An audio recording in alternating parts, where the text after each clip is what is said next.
ᱦᱮᱸ ᱵᱟᱦᱟᱫᱩᱨ ᱵᱟᱵᱩ ᱦᱮᱸ ᱯᱳᱭᱞᱳ ᱨᱮ ᱢᱤᱫᱴᱟᱝ ᱠᱟᱛᱷᱟᱧ ᱞᱟᱹᱭ ᱞᱮᱜᱮ ᱡᱟᱭ ᱦᱚᱸᱜᱼᱚᱭ ᱡᱟᱦᱟᱸ ᱠᱟᱹᱴᱤᱡ ᱚᱯᱨᱟᱥᱚᱝᱜᱤᱠ ᱠᱟᱱᱟ ᱡᱚᱫᱤও ᱵᱮᱯᱟরটা যদিও ᱠᱟᱹᱴᱤᱡ ᱚᱯᱨᱟᱥᱚᱝᱜিক ᱥᱮᱫ ᱪᱟᱞᱟᱜ ᱠᱟᱱᱟ ᱮᱱᱛᱮ ᱨᱮᱦᱚᱸ ᱠᱟᱹᱴᱤᱡ ᱞᱟᱹᱭᱫᱟ ᱦᱚᱸᱜᱼᱚᱭ ᱟᱹᱞᱤᱧ ᱟᱵᱤᱱ ᱠᱟᱛᱷᱟ ᱱᱚᱣᱟ ᱫᱚ ᱵᱟᱵᱚᱱ ᱤᱫᱤ ᱞᱮᱠᱷᱟᱱ ᱜᱮ ᱱᱟᱯᱟᱭᱚᱜᱼᱟ ᱦᱮᱸ ᱪᱮᱫᱟᱜ ᱱᱟᱯᱟᱭᱚᱜᱼᱟ ᱟᱪᱪᱷᱟ ᱟᱪᱪᱷᱟ ᱵᱟᱝ ᱱᱚᱣᱟ ᱪᱮᱛᱟᱱ ᱨᱮ ᱟᱹᱞᱤᱧ ᱦᱟᱸᱜ ᱞᱤᱧ ᱠᱞᱟᱨᱤᱯᱷᱤᱠᱮᱥᱚᱱ ᱢᱤᱫᱴᱤᱡ ᱟᱹᱞᱤᱧᱟᱜ ᱵᱟᱲᱟᱭ ᱛᱮᱱᱟᱜ ᱪᱮ ᱤᱧᱟᱹᱜ ᱵᱟᱲᱟᱭ ᱛᱮ ᱱᱤᱛᱚᱜ ᱤᱧ ᱢᱮᱱᱟ ᱛᱟᱨᱯᱚᱨᱮ ᱡᱟᱦᱟᱸ ᱟᱪᱪᱷᱟ ᱢᱟ ᱟᱢ ᱦᱟᱸᱜ ᱞᱟᱹᱭ ᱛᱩᱨᱟᱹᱣ ᱞᱮᱢ सेकंड पार्ट रे जहां कथाम लay किदा इन फर्स्ट पार्ट रे ओना कथाñ दोहो किदा ओना अली अबिन कटी बन एक्सप्लेना सेकंड पार्ट रे जहां बन आलोचनाया ओना दो हुयुग कना ओना इया ना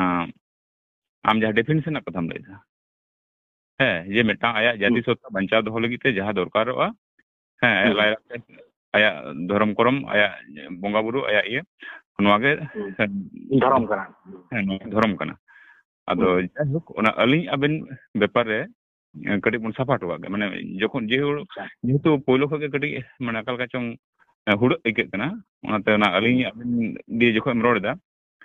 अदो ओना जायगा टा बन साफा टवा दे अदो मा आमा उयहरते ओका आमा उयहरते अली अबिन कथा जहां लay तबुना ओना लay मिटे कना अब सावतार नांग अलिन दो जहां लिंग बड़ाया कना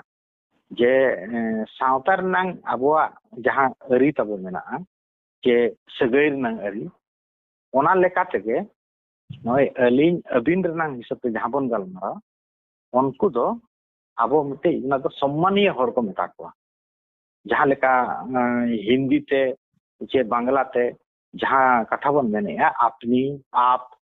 उनको तो सम्मानीय हर अच्छा ठीक गया और इंग्लिश बा आंजे ओना ना पूरा लay चल नि तापर अबिन बिन लay बिन ओना ना अबिन लay बिन जहां लेका इंग्लिश ते दो हुयु कना यूर दो ओना दो चेन हो बांग कना तो नोवा गे ना अलिया बड़ाइते जहां को अब सावता रे हिसाब तना सम्मानीय दो को जावाय गमके को हेचे चे बाहोन्यार को चे जहां ना अबोरिन जहां गखुर को ना जहां तो मना महाशय लेकान को जहां ना अबोरिन मरांग हर को जहां ना सम्मान एम सनम कना सम्मानीय हर ते जहां संबोधन ओना मेनते दो ना अलिया बड़ाय दो उनको सला दो अलिन अबिन कते गलमरा दो मडे सम्मान एम एमाय कना और नोवा दो इया बेना दो बांग कना हयतो इन हयतो बाबा ठेक खो चे गरम ठेक खो नोवा दो ना चेदा कना ठीक है अदो ओना हिसाब तना इन दो आपे को सामिटे सम्मानीय हिसाब तना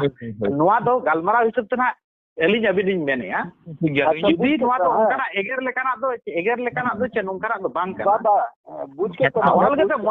होय ओना लगे ते मोचाना उल्टे कना ओना लगे ते मोचाना उल्टे कना अलिन अबिन ले लगे गटी जे आमम लay किदा जे एटा परिस्थिति जेमन अपनी को मेना आप को मेना तो ओना लेका हो अब जे सम्मान सूचक शब्द कना अलिन अबिन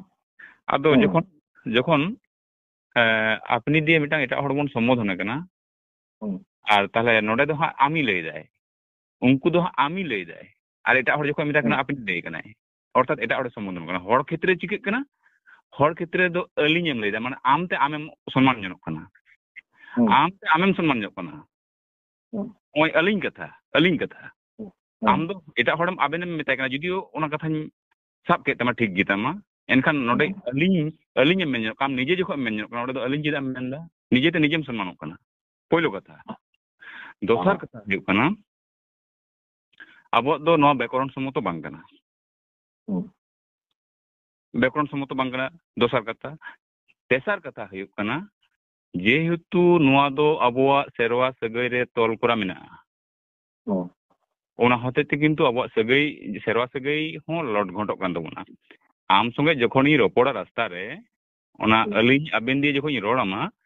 एटा हर जखन अलांग नेल लंगा जे नुकिन हर अलिन अबिन दिए किन रोपड़ कना ताले उनी मिटांग कन्फ्यूज रे ताहेना नुकिन दो होन्यारिया से बान्यारिया कना किन बाय बुझड़े होन्यारे बांग होन्यार तो बांग कना आंजम गंके एरपर आबवा मान सम्मान ना कथा जुदी बन आंजमा से लय अबन अबदम दो मानतान गंके नो की सम्मान सूचक शब्द बांग कना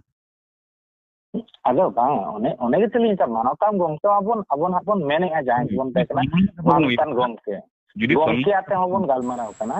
एनखा एनखा आम बांग मेन कते अबिन को मेना अच्छा इन काटी चलानी हिसाब ते आदो अलिजा मेन दो जे इना मेन नो दो ओना हिसाब ते नो दो मिटे परकौ कना नो हर क्लियर आपे कना अब मिटे नो को इशू कते जे मिटे नोआ रे अब गालमाराव रे टाइम बोन वेस्टा ओना को बांग कते इनहन क्लियर या नोआ ग्रामेटिकल के अब बैकग्राउंड समस्त कना जे बांग कना नो इन सेट को क्लियर या नो दो मिटे परकौ मेना जे जहां को इन सम्मान हिसाब ते दोड़ा को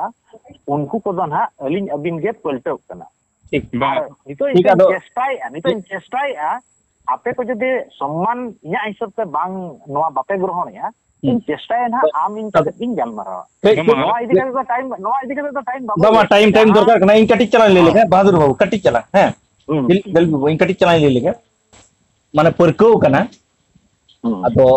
जुदी भूल परकौ होयोआ मिटन कथा भूल परकौ रे जुदी आबन हेवा आ ताले कि ओना के ठिकुआ बाय ठिकुआ ओना तो इंगे उत्तर नहीं हमदा बाय ठिकुआ भूल परकौ रे जुदी बन हेवा आ ताले बाय ठिकुआ आर मिटन कथा नोडेम लई किदा बहादुर बाबू जेम लईदा सम्मानीय हर जुदी नोआ तेबन सम्मान कोआ एनखान जतखन पहिले सम्मान दो ᱧᱟᱢᱟ ओड़ा रेन आयो बाबा मेनखान ओड़ा रेनी आयो बाबा जुदी बिन आते बन रोड़ाया ताले खान दो आबो निये बन मने दाड़ेया उनी दो हኛर हाराम बन तुलुज केदे जुदी इन निजेरिन बाबा जुदी मेताया बाबा नोते हिजुग बिन से बाबा दाका बिन जम कदा जुदी ओनाñ मेता दिया ताले निश्चय आयो साला जुदी ताहेनाय तबेनाñ बिन दाड़ेया जे देला ये बाबा दाका जम बि तार माने आयो हो हेनाया बाड़ाइन जे आयो दो बानु कदे मामा ओड़ाय चलाव कना और उन वक्त रे जुदी बाबाñ मेताया बाबा हिजुग बिन दाका जम बिन ताले ओना दो हኛरी हाड़ामा परिचय जहां जुदी एटा हरे आजोमिया या दो सगै कान तबना आदो नो जे भूल मेटांग हेवा आबन नोआ जुदी भूल हेवा हरे आबो बन हेवा चला ताले की ठिकु कना ठीक धरम रे हो नोना भूल हेवा तो जेमन आलो होय मा बेस अच्छा बा इया नोडे के मेन कथा ठीक है नितो दो ठीक मेन किया तो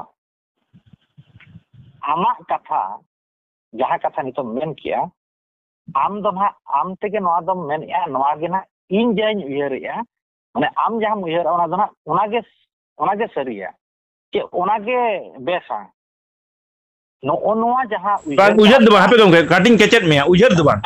ओना गे ना इ नोआ का ता किदान केचेट में उयर दो नोआ दो सिस्टम इन ले में आबो सेरवा रे ना सिस्टम तो ओना ले में अरे सेरवा ना सगे गे तो इजी ले किया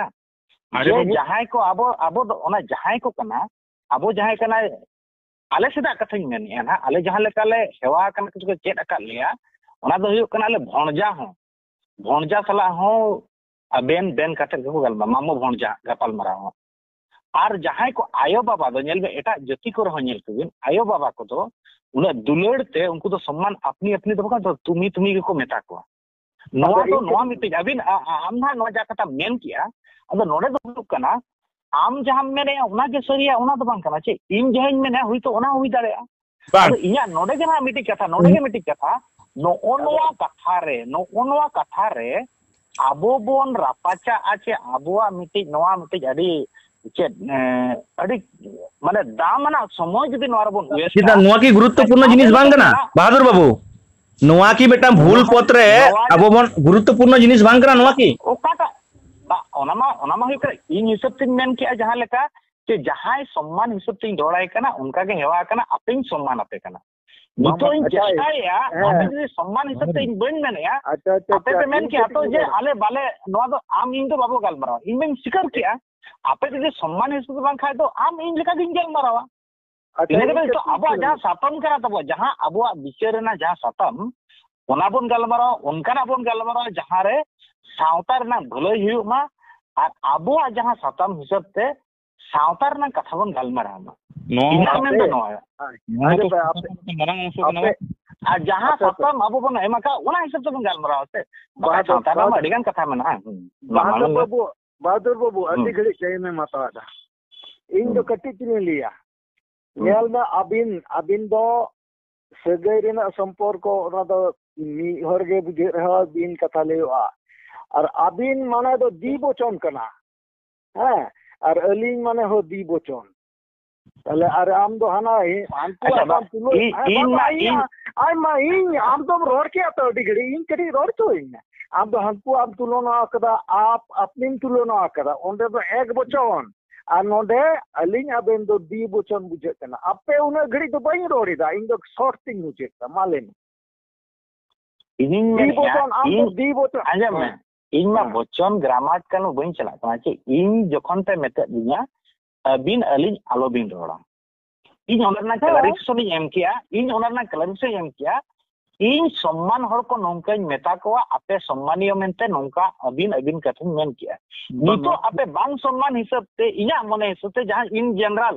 जहां लका बन गलो आम इन उनका के बन गलमारावा और आबो जहां सतम बन गोटा का ओना चितार बन गलमारावा हे ओना चबाइना कथा चबाइना कथा ता नोआ जिनिस रगे बन आबो बन लोटो फोटो आ नोआ दो बांग कना चे नोआ दो परम ना चिदाम चेष्टा है नोआ हमटा भाइटल विषय कन गया ना दोन परम ना चेष्टा ना कोनो माने बनवे होय आम आबो नोआ चिरका अलिंग अबेन जहां पे व्यवहार दा नोआ दो संपूर्ण एकदम भूल कना नोआ दो समाज ना क्षति अमरा कारण जेहेतु आबो सेरवा सगे रे मेना अलिंग अबिन कथा जेहेतु सेरवा सगे रे मेना आबिन कोई बन मेता को हजार बाजार को आबिन बन मेता को एरपर साधारण हर क्षेत्र जदि नोआ बन व्यवहारा ओने ओना सगे गोलमालो कना और होय सम्मान नाम बेदा निजेते निजे सम्मान हुयो कना होय जखम लेदा अली हर बाय चिमो दन मिया आमते आमेम सम्मान 20 सेकंड समय हेतावा हेले मेन आमा मेन 20 सेकंड आपे इन आम रास्ता रे राम साब नाम कते एम अदिन दिना इन जुदिन मेतामा बांग दो हपन राम एम को दिन बांग दो मिसराम एम को दिन आमा बहो अंदे ठीक ताहेना तो बेसी बाई रोड़ा 20 सेकंड हो बई ताव कदमा बहुत ठीक ताहेना तो इन 10 सेकंड इन रोड़ेया आमा इन 10 सेकंड रोड़ एम जुदिन बुझाव दाड़े खाय दो इने तकेम बुझावा नोआ दो ओना करा इन आम के इन सम्मान मेंते अलिंग अबिन मेंते मेता मिया इहा जदि सम्मान बाम हताव खाय दो इन जनरल होर लेका नी रोड़ा कोई ना बुझे ना तो हां ठीक है भाले अडी नपाय कथा जनरल होर रेका जम रोड़ा अदो उनका के रोड़ा हां उनका के रोड में अदो इन में ओना गे ले किदा 10 सेकंड इन हताव किदा माने इन जदि उनका में तमा उन समय अमा बहुत ठीक मेजाज ठीक तहन तमा तो ऑनलाइन निहाती ताहे ना बाबा इना उहे रिसेप्ट ते निहाती ताहे ना इन 5 सेकंड समय ता अच्छा इन 5 सेकंड समय ता होय आमते आमेम सम्मानक कना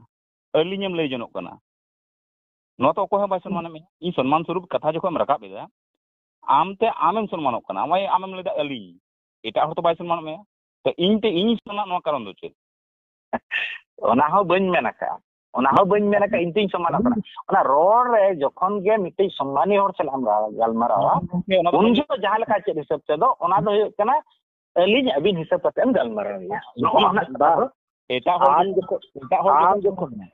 हर जखम रोड़ा कना आबेन मिताय कना आ देखो आम निजेम लयो कना तो अलिंग चिदा मेनदा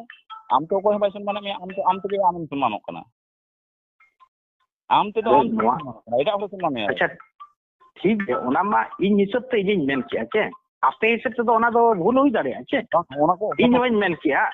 नोआ हुयु कना नोआ बा इन सुबनी रोड़े अंका बांग नोआ दो अब इन साथे अडी होड़ को रोड़े आबुआ कना बांग कना ओना मा दिन कथा कना आबुआ दो ओका दो बांग कना आमा मेनते हो बाय गाना चिजा मेनते बा गाना आबोरिन होड़ को रोड़े तो हे रोड़ एटा होड़ दो बको रोड़े तो आबोरिन होड़ को रोड़े माने अब सांतार होड़ को रोड़े को आजम गंके रोड दाको भूल दाको रोड दाको बांग भूल दाको आम नेल में जहां जिनिस भूला जहां जिनिस बड़िया ओनते के होड़ बेसी को चाचो नो जिनिस बहुत दो हुआ नेल में हंडी पौरे बीड़ी सिगरेट खोती है होड़ को बड़ाए को एंतरा तो को व्यवहार दा तो से रकम ओना जिनिस अलिंग अबिन जिनिस अबो सावता रे अडी मिटांग बड़ी अरसोंग कना होड़ को बड़ाए को बुझे को किछु होड़ ओने हेवा कथाम लई के लेका ओंका कथा को व्यवहार दाको से नोंका कथा के नो मिटांग खराब जिनिस प्रचलन कना आबो जदि सम्मान कथा बोन लया इन दो चिरा अलिंग लई जनोआ निजेते निजे चा सम्मान जनोआ नो तो मिटांग भूल कना एटा होतो बाय सम्मान में आम ते आमेम लई कना अलिंग अरे कोई चोंग अलिंग दो ता ओनाई मेन किया चे इन जान मेन किया नो तो पूरा टा भूल कना नो को भूल को अच्छा ओना दो हुयो कना आपे हिसाब से आम हिसाब तो ना भूल मेन किया है चे और नोआ गे सावतार ना सरी कना मेनते तो आमा कथा तो बाय गानो छे Bang. Acha ar kati नवा तो काय गना आमा हिसाब से आमें बिचारम दो बाबा इnya हिसाब ते तो हापे गंके नो ना के भूल दा मारो नो जे अबो इnya हिसाब ते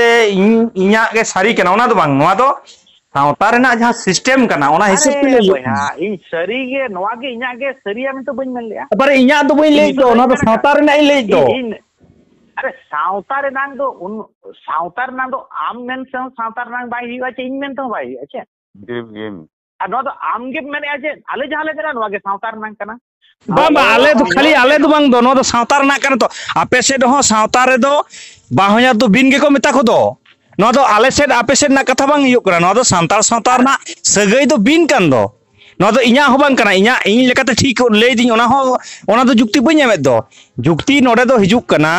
जे नो तो सावता रेना सगई कना सांतार सावता रा जहां सगई बाहोयार को सला जखन रोपड़ हुआ उन दो बिन रोड़गोआ आदो ना तो उड़ीसा रे ताम झारखंड रे ताम और बेंगल रे ताम अरे आदो आपे आले दो चिदा हिजुक कना जे नो आदो आरो इnya दो चिदाम ले दे जे नो दो आमा ठीक कना आमम ठीकेम लेदा आप मिटी कथा जानते हैं जे इन जाइन मेनेया जे मिट्टी कथा जहां ओंडे बिन ओका करे लगाव कना नोंकाना आबो सगई रे ओका करे मेना खाली जावाई गमके सुमुर दो बनु छे खाली बाहर सुमुर हो बनु आबो नेल बे ओंडे मामो भणजा ठे हो मामो मम्मी नोंका ठे हो जहां चे हुयो कना होन्यार बाबा चे जहां ना नोंकान सम्मानियो जहां को कना को माने बाम लेवल और जनरल लेका बाम गलवराव किया उनको तो सम्मान कते बुन गलमराव सम्मान सूचक के होठ ठे जे नोंका ना गलमराव ओना लगते सम्मान सूचक को हिसाब ते जहां को सला गलमराव कानते आपे हो सम्मान एम कते दिन गलमराव लेया आ नोडे सगैर तो बाय चला कना चे सगै हो तो को सम्मान होड़ को सम्मान हो आ नोवा जदी इया उहर जदी भूल पे मेनिया इन आपे सम्मान एम कते गलमराव पे कना अब नोवा दो हुयो इन आम सला इन गलमराव के अबिन के खाय ते जानदम जवान हुयो का चे भणजाम हुयो नोवा तो बांग कना चे अद नोवा के आपे पे मेने आज नोवा जदी अबिन अलियम गलमराव के खाय दो आबो सावतार ना दो अरी दो बांग कना भूल कना ओना दो आपे आइसत पे मेने आछे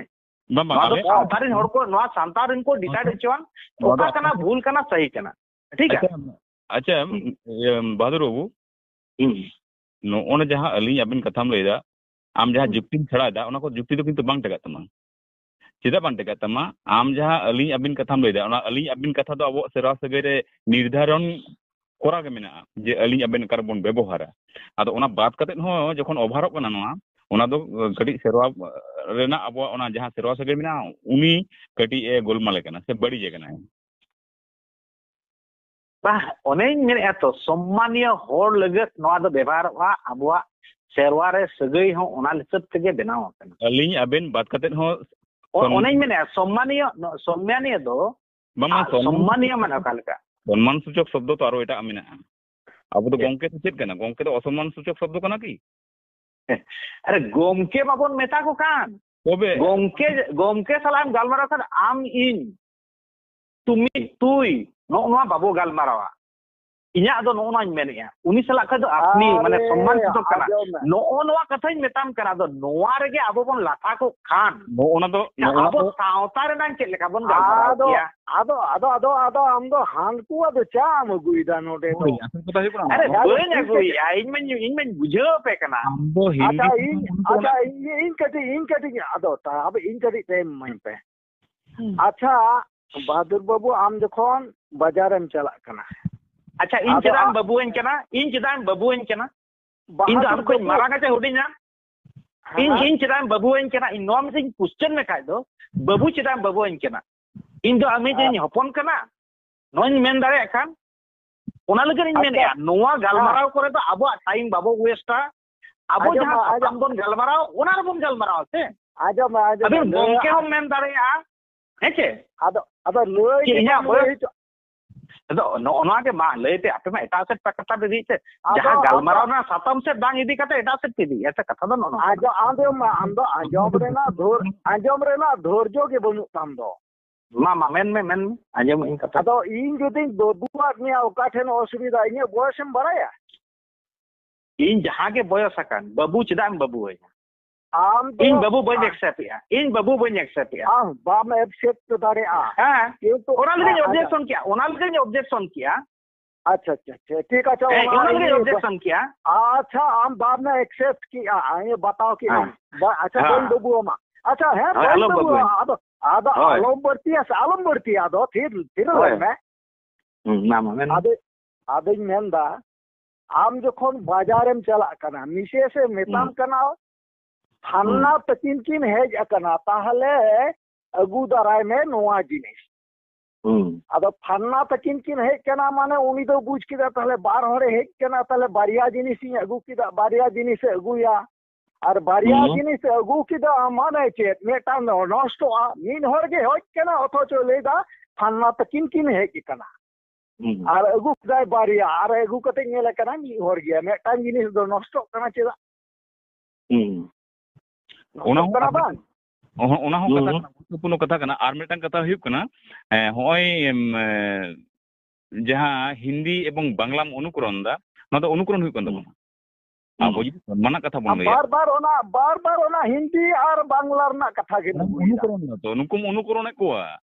आबो दो ओना अनुकरण एग्जांपल ओना दो एग्जांपल न्यात पे आबो जदि इंटरनेशनल आजम में आबो एग्जांपल न्यात अनुकरण कथा दो एग्जांपल लेदा इनो एग्जांपल लेदा आबो जदि इंटरनेशनल लैंग्वेज नेला इंग्लिश ते द मिटांग आम जखन यूज मितामा ओना यूज तो आमा सम्मान तो बांग हनिक कना